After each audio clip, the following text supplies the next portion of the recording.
Home to Tung ministry.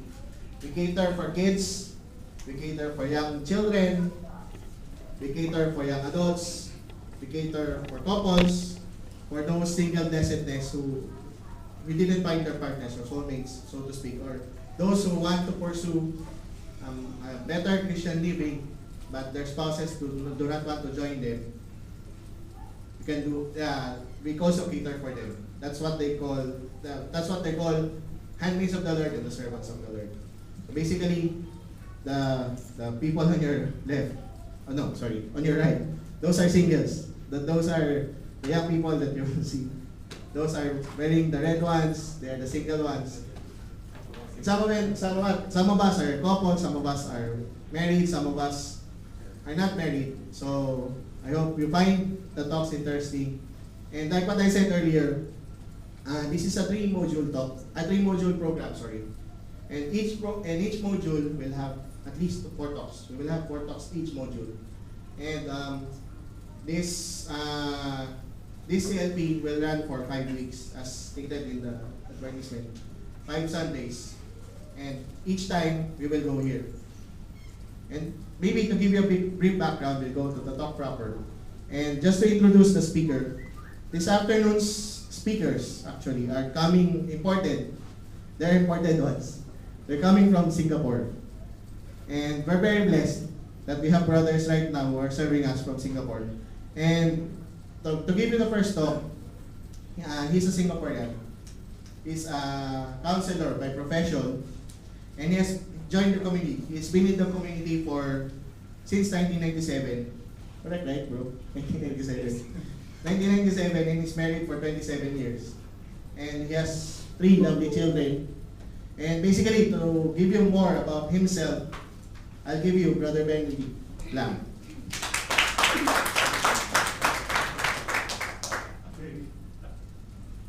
Thank you, Brother Alan. Good afternoon, sisters and brothers. Good afternoon. 下午好. Selamat don't know what. Okay, like what Brother Alan said, I hail from Singapore. I'll quickly go in because you have 2 talks today. So a quick introduction. Usually, this is the part whereby I will point to my wife who will be sitting in front, and I'm expecting you guys to clap for her, but she's not here today. That's my wife, Christina, for 27 years, my girlfriend for 37 years. I got to know her when she was 2-year-old, okay? No, joke. My son, Isaac, 26-year-old, daughter, Jessica. Myself, like you guys, like what Brother Adam was saying, I sat in a Christian Life program back in 97, so about 21 years ago. I'll probably tell a little bit more about what happened then. So that's a quick introduction about my family. Now, your turn. Introduce yourself. Look for someone you don't know. Turn to each other. Introduce yourself. Whether you're single, married, who comprises the family, and I think importantly, check with each other, why are you here? Cannot be just chicken rice, right? It can be the chicken rice, but cannot be just chicken rice alone. So you have 1 minute, turn to each, look for somebody you don't know and talk.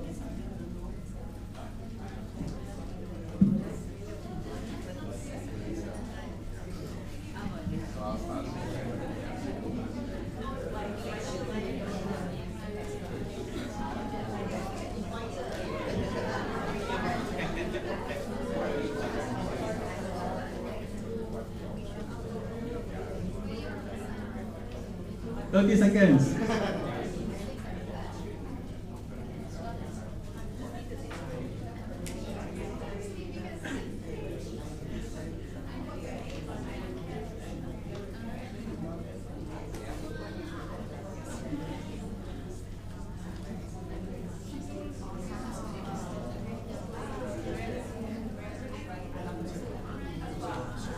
Time to wrap up.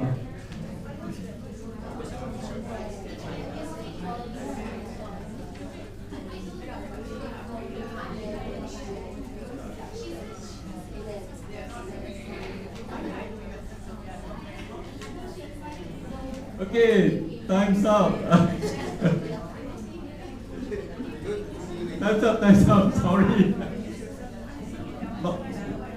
Quick question now, my turn to ask. Who are the married, whether your partner here or not, doesn't matter. Who are the married people here? Hands up. Yeah, married. And cannot be down here, you're single. You're on your own means you're not married. I'm also married. Hey, didn't raise a hand. I'm married once. Married, okay? Who are the singles here? Okay. And one last question. How many of you are parishioners? SFX? So not all, some are not. Well, welcome. Those that are not, please welcome them. Parishioner, welcome them. Maybe very quickly, I'm not going to ask individually why you are here. Some of us are here because we have challenges in life. We feel stressed. Some of us are here because we feel oppressed by what's happening at work, in family, in our work environment. Some of us are here because you're wondering, life cannot be just like that, right? What's ahead for us? I see nodding our head, fantastic. Some of us are here because things are okay. Frankly, that's how I started Christian Life program. Things are okay for me in life. I thank God for it, but something is not there. So I was seeking something. Some of us are here, during lunch, we managed to have a chat. I didn't ask for permission, so I'm going to mention the name. During lunch, I happened to be talking to someone, and what I hear is that things are okay. It's a case of really coming here to seek realignment of spiritual compass. We think we're okay, we just want to make sure we are on the right track. So some of you are here, I see nodding your head, for all these various reasons. Fantastic. This is what Christian Life program is all about. It really helps you to seek the true and real answer through our Lord Jesus Christ. Christian Life program, you hear me use a lot of acronym. I think Malaysians use acronym like crazy too, right? Singaporeans use a lot. So CLP, it makes us re-examine our personal relationship with Jesus. Okay? Earlier on, Brother Alan mentioned a little bit about roughly what Christian Life program is about. He mentioned 3 modules, 12 talks. Okay? You guys 5 weeks in Singapore. The Singaporean maybe slower. We usually 10 weeks. Okay? Scary or not? 5 weeks. No. Was daily. Very good. Whatever it is, just take 1 week at a time. I mean, when I first started, we tell ourselves, 10 weeks, how to? Tak boleh lah. So 1 week at a time, just do 1 week at a time. Can? So 5 weeks not scary, right? Turn to each other and tell each other, take it 1 week at a time. Can, huh? You all say it, not I say it. In general, typically a Christian Life program, in general, Christian Life program in Singapore, again, we typically start at night. I think the main thing is that what I want to cover for all of us is that there will be, like what you did earlier on, practice of song, opening prayer, talk proper, then you guys will have sharing, announcement.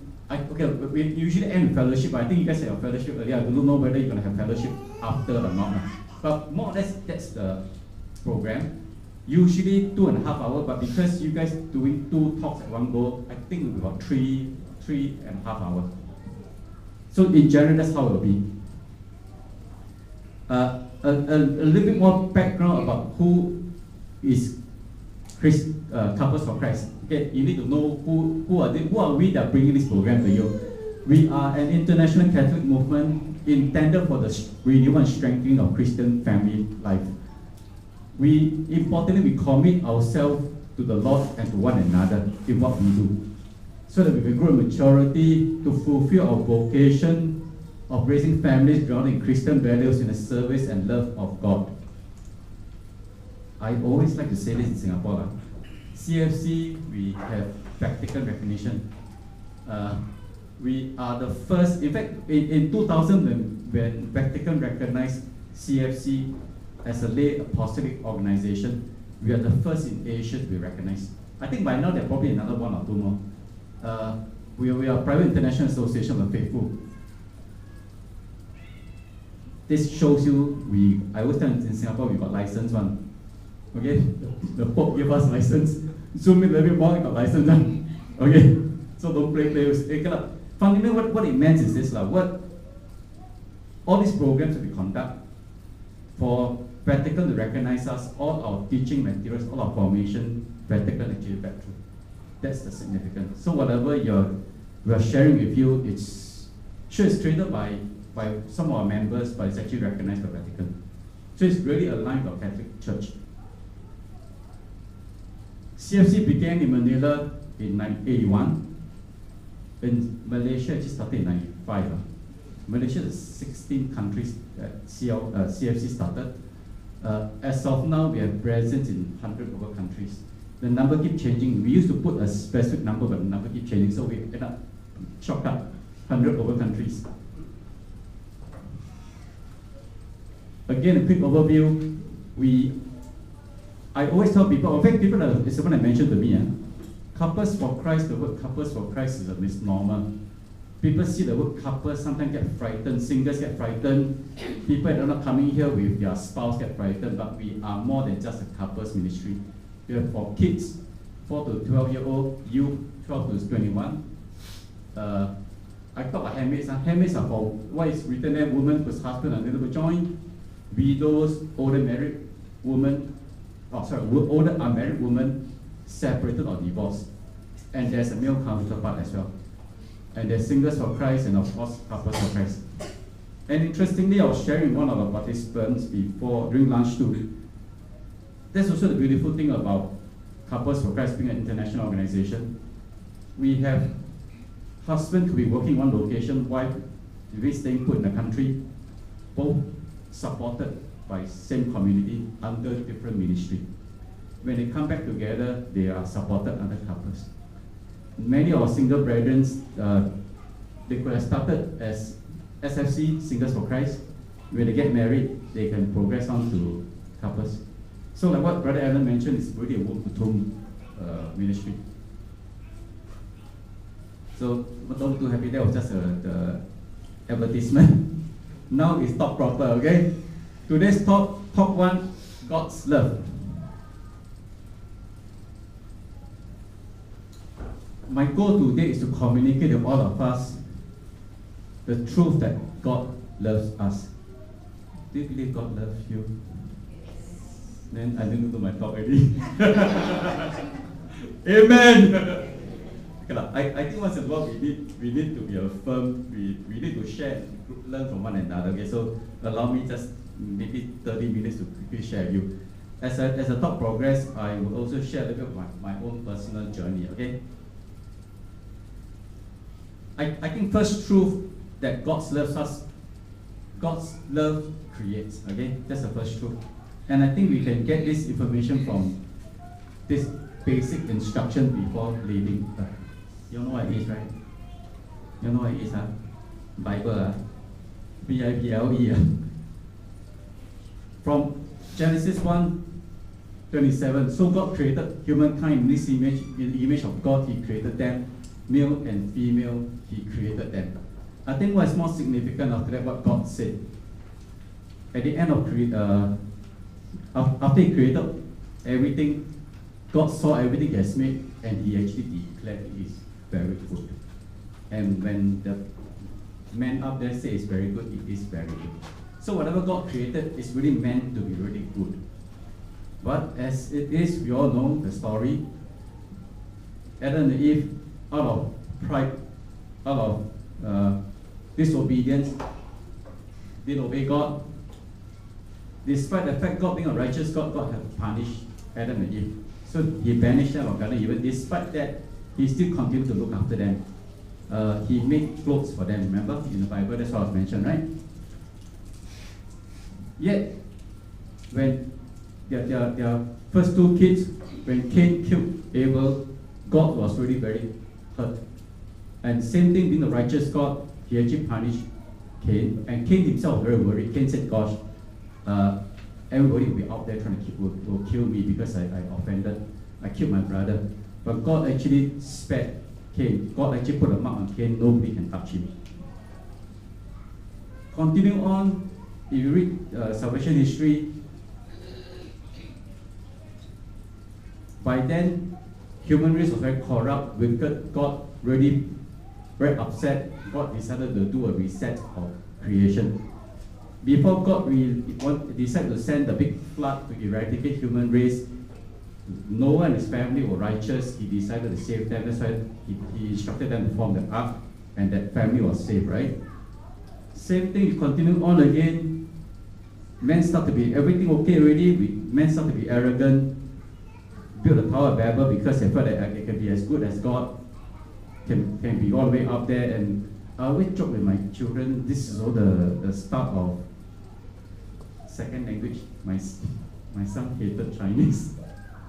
So I think this is the start of having multiple languages and all that. And actually, if you see from salvation history again, we realize too, time and again, God keeps sending various people to come to restore the relationship that is meant for us to be with God. He sent Abraham, he sent Moses, he sent David. God's love basically God is a relational God. God will continue want to create that relationship that we are meant to be with Him. My little story. Make a guess, who is the youngest Catholic among the family? Not the most handsome, not the most. Who's the youngest? I'm the youngest Catholic, okay? I was baptized after the daughter was baptized. I was baptized in 95, okay? So I thank God for my wife, who is a cradle Catholic. If I were to rewind a bit more, in fact, I've already been introduced to, I need to show you next Sunday, the context again. This is my family of origin. I start from